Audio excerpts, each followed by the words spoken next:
Hi friends, మీ అందరికీ చాలా చాలా ధన్యవాదాలు. ఎందుకంటే మా ఛానల్ని మా వీడియోస్ని మీరు ఎంతగానో సపోర్ట్ చేశారు. అందుకని మీ అందరికీ థ్యాంక్ యూ సో మచ్. మా పిన్ని వాళ్ళు సమ్మర్ హాలిడేస్కి పిల్లలు తీసుకొని ఫ్యామిలీ మొత్తం రావాలని మరీ ఫోన్ చేసి చెప్పారు. పిల్లలు కూడా తెగ హడావడి చేశారు, వెళ్దాం అమ్మ అని. అందుకనే బయలుదేరాము. ముందు రోజే పూజిత డిమార్ట్ కి వెళ్లి స్నాక్స్ అన్ని తీసుకుంది. ఎందుకంటే తనకి స్నాక్స్ పిచ్చి ఎక్కువ. పిన్ని వాళ్ళ ఇంటికి వచ్చేసాము. మేము వచ్చేసరికి చిన్నాన్న మామిడి పళ్ళు పనస పళ్ళు తెచ్చిపెట్టారు. మధ్యాహ్నం లంచ్ చేశాక వాటర్ ఫాల్స్ కి అందరం బయలుదేరుతాము. పిన్ని అంటే మా అమ్మ వాళ్ళ సొంత చెల్లి అనమాట. అలాగే చిన్నానంటే మా తాతయ్య వాళ్ళ అక్క కొడుకు. సో రెండు వైపుల నుంచి బ్లడ్ రిలేషన్ ఉంది. మీ అంతా కలిపి ఒకే ఫ్యామిలీ. పనసకాయ బాగా ముగ్గింది, సో కట్ చేయడం కూడా అయిపోయింది. వీడు మా తమ్ముడు కొడుకు, అంటే మా పిన్ని వాళ్ళ మనవడు అన్నమాట. మా తమ్ముడికి ఇద్దరు కొడుకులు, చిన్న పిల్లలు, చాలా క్యూట్ గా ఉంటారు. పిన్ని వాళ్ళ ఊరు ఎక్కడంటే నర్సీపట్నానికి 15 కిలోమీటర్ల దూరంలో కేడిపేట రోడ్ లో నర్సింగబిల్లి అనే ఊరు అన్నమాట. నర్సింగబిల్లికి 7 కిలోమీటర్ల దూరంలో ధారమట్టం అనే వాటర్ ఫాల్స్ ఉంది. చాలా బాగుంటుంది. పనసకాయ చాలా స్వీట్ గా ఉంది. పూజిత అయితే ఫుల్ గా ఎంజాయ్ చేస్తుంది. తినే మా పిన్ని వీళ్ళింటికి మేము వచ్చాము. ఇల్లు కూడా చాలా బాగుంటుంది. మేము వస్తున్నామని మా చిన్నాన్న ముందుగానే 15,000 పెట్టి మేకను కొని మాంసం కట్ చేయించి ఫ్రిడ్జ్ లో పెట్టారు. మొత్తం మాంసం 15 కేజీలు వచ్చింది. ఈ రోజు mutton biryani and mutton curry చేస్తున్నారు. మటన్ ఫ్రై కోసం ముందుగా మటన్ లో పెరుగు, సాల్ట్, కారం వేసి బాగా కలిపింది. వంట మా అమ్మ చేస్తుంది. ఎందుకంటే అమ్మ వంట బాగా చేస్తదని. మా పిన్ని ఎప్పుడు అమ్మనే వంట చేయమంటది.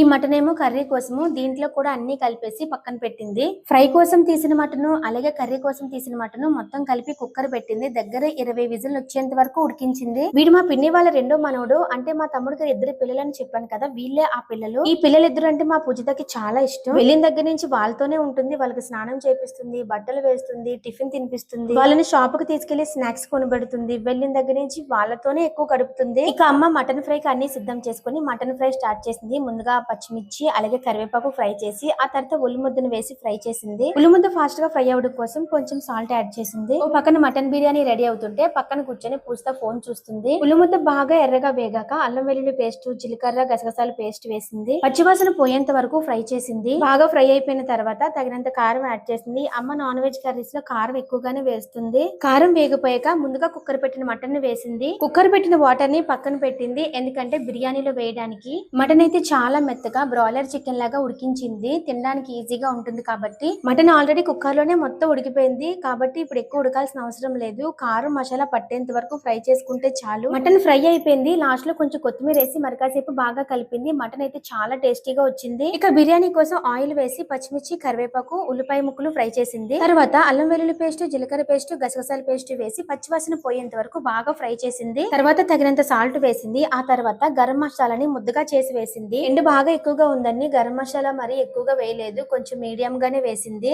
లాస్ట్ లో కొత్తిమీర వేసి ఒక గ్లాసు బియ్యానికి 2 గ్లాసులు వాటర్ చొప్పున యాడ్ చేసింది. మటన్ ని కుక్కర్ పెట్టిన వాటర్ ని కూడా వేసింది. బిర్యానీకి సరిపడినంత కల్లుప్పుని యాడ్ చేసి మూత పెట్టింది. ఆ తర్వాత కడిగిన బాస్మతి రైస్ ని వేసి బాగా కలిపి మూత పెట్టింది. తినేటప్పుడు బానే ఉంటుంది గానీ వండేటప్పుడు చాలా టైం పడుతుంది. బిర్యానీ 70% ఉడికాక ముందుగా తయారు చేసిన మటన్ ఫ్రై ని లేయర్ లాగా వేసింది. బిర్యానీ ఎంత బాగా వచ్చిందంటే చాలా టేస్టీగా ఉంది. లాస్ట్ లో కొంచెం కొత్తిమీరని వేసింది. బాగా మిక్స్ చేసి లాస్ట్ లో కొంచెం నెయ్యిని కూడా వేసింది. వీళ్ళు మా పిన్ని, మా చిన్నాన్న, మధ్యలో మా తమ్ముడు రమణ. తను ఇంకొక పిన్ని కొడుకు. తన పేరు సరస్వతి. ఈ రోజు తన బర్త్డే. అందరం చప్పట్లు కొట్టి హ్యాపీ బర్త్డే చెప్పాము. వాడికి చాలా సిగ్గెక్కువ. అక్కలు హ్యాపీ బర్త్డే చెప్పినా కూడా నవ్వుతున్నాడు. కనీసం కేక్ కట్ చేద్దామన్నా పల్లెటూరు అవ్వడం వల్ల ఏ కేక్స్ దొరకవు. కేక్ కావాలంటే 15 కిలోమీటర్ల దూరం వెళ్ళాలి. అందుకనే తేలేకపోయాము. Mutton biryani, mutton curry ready అయిపోయాయి. మటన్ బిర్యానీ వీడియో తీసాను, కర్రీ తీయలేదు. ఎందుకంటే కర్రీకైనా ఫ్రై కైనా ప్రాసెస్ ఒకటే కాబట్టి. అందరికి బిర్యానీ వడ్డించమని మా పిన్ని నాకే అప్పచెప్పింది. అందరికి బిర్యానీలు అయితే వడ్డిస్తున్నాను. మా తమ్ముడు బర్త్డే కదా, అందుకని మేము అందరం పార్టీ ఇమ్మని అడిగాము. ఇదిగో అక్క మీకోసమే మటన్ బిర్యానీ, మటన్ కర్రీ చేయించాను అన్నాడు. ఆహా, అలా ఎలా కుదురుతుంది? ఇది చిన్నాన్ని చేయించింది, నువ్వు చేయించింది కాదు. నీ పార్టీ నువ్వు ఇవ్వాల్సిందే అన్నాము. అయితే మీకు ఏం కావాలో చెప్పండి, మీరు ఏది అడిగితే అదే ఇప్పిస్తాను అన్నాడు. సరే మేము తర్వాత అడుగుతాము అని చెప్పాము. మొత్తానికి అందరికి వడ్డించడం అయితే అయిపోయింది. ఈ బ్లాక్ డ్రెస్ అమ్మాయి మా మరదలు, మా పిన్ని వాళ్ళ కోడలు. ఇందాక మీకు చూపించిన ఇద్దరు చిన్న పిల్లలు తన పిల్లలే. మా మరదల పక్కన కూర్చున్నది మా హర్ష, సోఫాలో చివరిన కూర్చుంది మా నాన్న, తర్వాత పూజిత, మా పెద్ద అమ్మాయి ఐషు, ఆ తర్వాత మా తమ్ముడు రమణ. అందరం కూర్చొని బిర్యానీ తింటున్నాము. బిర్యానీ అయితే చాలా బాగా వచ్చింది. అందరికి బిర్యానీ చాలా బాగా నచ్చింది. తినేమో మా చెల్లి. సోఫాలో కూర్చున్నది మా పిన్ని. ఇక నేనేమో మటన్ బిర్యానీ చాలా ఎంజాయ్ చేస్తూ తింటున్నాను. అందరిది లంచ్ అయితే అయిపోయింది. ఇప్పుడు అందరం కలిసి వాటర్ ఫాల్స్ కి బయలుదేరుతున్నాము. పిన్ని వాళ్ళ ఇంటికి 7 కిలోమీటర్ల దూరంలో ఉంది ధారమట్టం అనే వాటర్ ఫాల్స్. సో అక్కడికే వెళ్తున్నాము. 4 బళ్ళు మీద వెళ్తున్నాము. ఇదే నర్సింగబిల్లి పల్లెటూరు అన్నమాట. పిన్ని చిన్నన్న వాళ్ళ హస్కీ డాగ్ తో వాళ్ళ బండి మీద బయలుదేరారు. ధారమట్టం వాటర్ ఫాల్స్ దగ్గరికి వచ్చేసాము. చుట్టూ అడవి, సెంటర్ లో గుడి. లొకేషన్ ఎంత బాగుంటుందంటే మాటల్లో చెప్పలేము. ఫొటోస్ తీసుకోవడానికి, వీడియోస్ తీసుకోవడానికి, పార్టీస్ చేసుకోవడానికి, పిక్నిక్స్ పెట్టుకోవడానికి ఈ ప్లేస్ చాలా బాగుంటుంది. శ్రీ శ్రీ ధారమల్లేశ్వర స్వామి దేవస్థానం ధారమఠం. ఈ బెంచెస్ ఇంతకు ముందు ఉండేవి కాదు, ఇప్పుడు కొత్తగా పెట్టారు. ఇదే ఆ శివాలయం ధారమల్లేశ్వర స్వామి టెంపుల్. గుడిలో అర్చకులు స్వయంగా మా చిన్నాన్నే. ఇప్పుడు మేము ఎవరింటికైతే వచ్చామో ఆ చిన్నాన్న వాళ్ళ సొంత అన్నయ్య అన్నమాట. మొత్తం 3 అన్నదమ్ములు, 3 మా చిన్నాన్నలే. వీళ్ళిద్దరు సొంత అక్క చెల్లెలు, మా అమ్మ, మా పిన్ని. చుట్టూ దట్టమైన అడవి, మధ్యలో శివాలయం, శివాలయం ఎదురుగుంటే వాటర్ ఫాల్స్. ఎంతసేపు గడిపినా గానీ తనివి తీరని ప్లేస్ అనే చెప్పొచ్చు. చుట్టూ పెద్ద పెద్ద బండరాలు కూడా ఉంటాయి. ఈ వాటర్ ఫాల్స్ ఎక్కడెక్కడి నుంచి వస్తుందని చాలా మంది పైకి వెళ్లారు కనుక్కోవడానికి, కానీ ఎవరు కనుక్కోలేకపోయారని చెప్తుంటారు. గుడికి ఎదురుగుంటా వాటర్ ఫాల్స్ ఉంటుంది. అది నిరంతరం పారుతూనే ఉంటుంది. ఈ మెట్లు గుండా గనక పైకి వెళ్తే డైరెక్ట్ గా వాటర్ మన తల మీద పడుతుంది అన్నమాట. మేము మెట్లు గుండా పైకెక్కి ఈ వాటర్ ఫాల్స్ దగ్గరికి అయితే వచ్చాము. పిల్లలు ఎక్కువగా ఇక్కడ ఆడుకుంటారు. ఈ వాటర్ ఫాల్స్ దగ్గర మేము ఒక్కొక్కసారి వంట చేసుకుంటాము, ఒక్కోసారి ఇంటి దగ్గరే వంట తీసుకొస్తాము. ఈసారి ఇక్కడ వంట చేయట్లేదు, ఓన్లీ స్నాక్స్ మాత్రమే తీసుకొచ్చాము. పూజిత అయితే ఫుల్ ఎంజాయ్ చేస్తుంది. వాటర్ అంటే తనకి చాలా ఇష్టం. దానికే కాదు, అందరికి వాటర్ అంటే ఇష్టమే.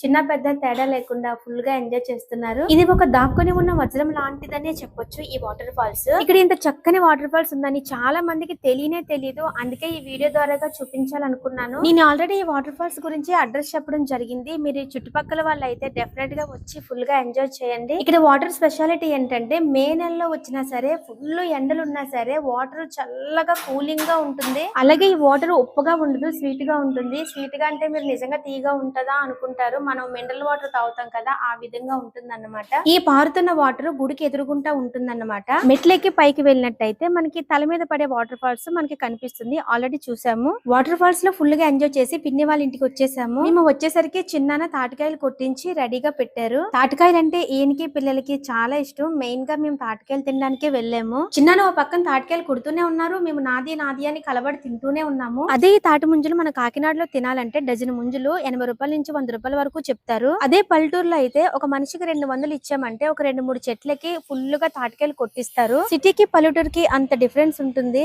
ఈయనే మా చిన్నాన్న ప్రతి పనిలోని ముందుంటారు. చిన్న వాళ్ళకి అన్ని దొరుకుతాయి. సీజనల్ గా వచ్చే ఫ్రూట్స్ అన్ని దొరుకుతాయి. పైనాపిల్, పనస, సపోటా, మామిడి, సీతాఫలం, రాంఫలం, అడ్డపిక్కలు, చెనక్కాయలు, మొక్కజొన్న, ఇలా ప్రతి ఐటమ్ వీళ్ళకి దొరుకుతుంది. సిటీలో ఉన్న మనకి అన్ని దొరకవు. ఇంతమంది ఇన్ని తాటికాయలు సిటీలో తినాలంటే కనీసం 1000 రూపాయలు పైన అవుతుంది. అలుపన్నదే లేకుండా ఒక్కొక్కరు 10 తాటికాయల వరకు తిన్నారు. పిన్ని వాళ్ళ ఇంటికి వచ్చి ఈ రోజుకి 3 డేస్ అయింది. ఇక్కడ మాత్రం మేము అన్ని రోజులు ఉంటాము. కుక్కకి ఎవరు తాటి ముంజలు వేయలేదని మా హర్ష దానికి ఒలిచి పెడుతుంటే అది హ్యాపీగా తింటోంది. దీని పేరు చింటూ. మా తమ్ముడు వాళ్ళు కొన్నారు. ఇది హస్కీ. దీన్ని చాలా చిన్నప్పుడు కొన్నారు 25,000 కి. ఈ డాగ్ చాలా అందంగా ఉంటుంది. బయటికి తీసుకువెళ్ళినప్పుడు చాలా మంది సెల్ఫీలు తీసుకుంటారు దీంతో. కొంతమందికి తాటికాయలు తినడం అంతగా రాదు, ఒలిచిస్తే తింటారు. నాకైతే తాటికాయలు తినడం చాలా బాగా వచ్చు. ఎందుకంటే నేను పల్లెటూరులోనే 20 సంవత్సరాలు ఉన్నాను. అందరం తాటికాయలు తినడం అయితే కంప్లీట్ అయిపోయింది. మరుసటి రోజు ఉదయం మేము కాకినాడకు తిరిగి ప్రయాణం అయ్యాము. పల్లెటూరులో ఆడవాళ్ళు అన్ని పనుల్లోనూ ముందుంటారు. ఈమెను చూడండి, ఆవు నుంచి పాలను ఎంత ఈజీగా తీస్తుందో. మనమైతే ఆవు దగ్గరికి వెళ్ళడానికే భయపడతాము. నేను మా హర్ష బస్ కోసం వెయిట్ చేస్తున్నాము. మిగతా వాళ్ళందరూ బైక్స్ మీద వెళ్లిపోయారు. వెళ్లే దారిలో మా తమ్ముడు వాళ్ళ అత్తగారు ఊరుంది. సో అక్కడ ఆగాము. ఎందుకంటే చింతకూర కోయడానికి. మనకి ఫ్రీగా చింతకూర కావాలంటే అది పల్లెటూరులో మాత్రమే దొరుకుతుంది. ఈ ఊరు నాయుడుపాలెం. ఇక్కడ చాలా చింతకూర కోసాము. మా ఆయన అయితే చాలా ఇష్టంగా చాలా కష్టపడి కోసారు చింతకూర. ఎందుకింత కష్టపడి చింతకూర కోస్తున్నామంటే మన కాకినాడలో అయితే కేజీ చింతకూర 1000 రూపాయలు. అదే పల్లెటూరులో అయితే మనకి ఫ్రీగా ఎంత కావాలంటే అంత దొరుకుతుంది. చిన్న చిన్న ఆవు పేయలు చాలా అందంగా ఉన్నాయి. చింతకూర కోయడం అయిపోయింది. 1/2 కేజీ వరకు కోసాము. మా తమ్ముడు వాళ్ళ అత్తారింటికి ఎదురుగుంటా పెద్ద ఎలేరు కాలువ ఉంది. నిరంతరం పారుతూనే ఉంటుంది. ఈ బ్రిడ్జ్ మీద ఒకసారి పూజిత సాంగ్ కూడా చేసింది. ఇదే మా తమ్ముడు వాళ్ళ అత్తగారి ఇల్లు. చిన్న పల్లెటూరులో చిన్న అందమైన ఇల్లు. ఎదర్ ఎలక్ట్రిక్ బైక్ కి వీళ్ళ ఇంటి దగ్గర ఛార్జింగ్ పెట్టాము. చిన్నాన్న మేము వచ్చేటప్పుడు 2 పనసపళ్ళు ఇచ్చారు. అందులో ఒకటి వీళ్ళ ఇంటి దగ్గర కోసాము. అందరం కలిసి తినొచ్చని. పనసపండు కట్ చేసేటప్పుడు చేతికి కత్తికి ఫుల్ గా ఆయిల్ రాయాలి, లేకపోతే జిగరంతా చేతులకు అంటుకొని చిరాగ్గా ఉంటుంది. చింతకూర కోయడం, పనసకాయ కోయడం అయిపోయింది. తిరిగి మేము కాకినాడకు బయలుదేరాము. నర్సీపట్నానికి తునికి మధ్యలో ఉన్నాము. వెళ్తూ ఉండగా మాకు ఒక పెద్ద కోడి కనిపించింది. వీడియో తీసాను వెంటనే. ఆ కోడి నెమలంత సైజు ఉంది, కానీ దాని పేరు నాకు గుర్తుకు రావట్లేదు. దారిలో వెళ్తుండగా మళ్ళీ మాకు ఒక చింత చెట్టు కనిపించింది. మళ్ళీ అక్కడ అందరం ఆగిపోయాము. ఈ చెట్టు నిండా ఫుల్ గా చింత చిగురు అయితే ఉంది. మా అబ్బాయి ఫస్ట్ ఎక్కి కోసాడు, తను సరిగా కోయలేకపోతున్నాడని తర్వాత మా ఆయన చెట్టు ఎక్కారు. చెట్టు ఎక్కేటప్పుడు బానే ఉంటుంది, దిగేటప్పుడు చాలా భయం వేస్తుంది. ఈయన పైనుంచి చిన్న చిన్న కొమ్మలు కట్ చేసి కింద పడేస్తుంటే మేము చింతకూర అయితే వేరాము. నర్సీపట్నం నుంచి తునికి వెళ్లే రోడ్ లో మనకి చింత చెట్లు ఎక్కువగా కనిపిస్తాయి. మనం ఎప్పుడు కావాలంటే అప్పుడు చింత చిగురు వేరుకోవచ్చు, అది కూడా ఎండాకాలంలో మాత్రమే. చింత చిగురు మేము పప్పులో కంటే నాన్ వెజ్ లో ఎక్కువ వేస్తాము. చికెన్ చింతకూర, మటన్ చింతకూర, రొయ్యలు చింతకూర, బోటి చింతకూర, పచ్చినత్తలు చింతకూర, ఇలా నాన్ వెజ్ ఐటమ్స్ లో మేము ఎక్కువ చింతకూరని యూజ్ చేస్తాము. చింతకూర కోయడం అయిపోయిన తర్వాత ఒక టిఫిన్ షాప్ దగ్గర అయితే ఆగాము. ఈ ఎంజాయ్మెంట్ అంతా పూజిత మిస్ అయిపోయింది, ఎందుకంటే వాళ్ళ అమ్మమ్మతో బస్ మీద వెళ్లిపోయింది. ఉల్లి దోశ, పూరి, ఊతప్పం ఆర్డర్ చేసాము. టిఫిన్ అయితే చాలా బాగుంది. ప్లేట్ కాస్ట్ వచ్చేసి 40 రూపీస్. టేస్ట్ బాగుంది, రేటు బాగుంది. మా ఎంజాయ్మెంట్ అయిపోయింది. వీడియో నచ్చితే లైక్ చేయండి, మా ఛానల్ ని సబ్స్క్రైబ్ చేయండి. ఇంతవరకు వీడియో చూసినందుకు థ్యాంక్ యూ సో మచ్.